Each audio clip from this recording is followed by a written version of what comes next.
میں نے یہ دعا پڑھی، اللہ نے میرے قرضے بھی دور کر دیے اور میرے غم بھی سارے دور کر دیے۔ حضرت ابو امامہ رضی اللہ تعالیٰ عنہ انصاری صحابی ہیں، فرماتے ہیں میں بڑا پریشان تھا اور مسجد میں بیٹھا تھا۔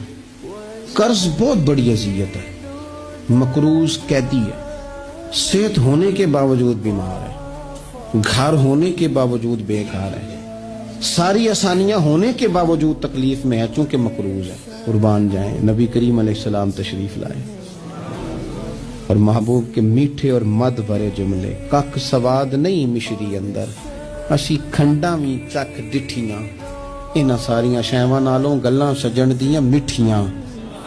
محبوب نے فرمایا ابو امامہ کیا بات ہے یار، یہ وقت نہیں مسجد آنے کا، اور اس وقت کے اندر میں تمہیں مسجد میں دیکھ رہا ہوں، اس وقت کیوں بیٹھے ہو؟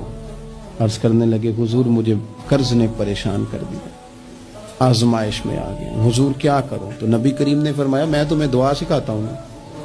حضور نے دعا سکھائی، کہا پڑھو اللہم انی اعوذ بک من الہم والحزن واعوذ بک من العجز والکسل واعوذ بک من الجبن والبخل واعوذ بک من غلبۃ الدین وقہر الرجال۔ فرمائے اس دعا کو پڑھا کرو، اللہ خیر کر دے گا۔ حضرت ابو امامہ فرماتے ہیں لوگو میں نے یہ دعا پڑھی، میرے نصیب دیکھو، پڑھی میں نے پر سیکھی میں نے ڈائریکٹ حضور سے۔ میں نے یہ دعا پڑھی، اللہ نے میرے قرضے بھی دور کر دیے اور میرے غم بھی سارے دور کر دیے۔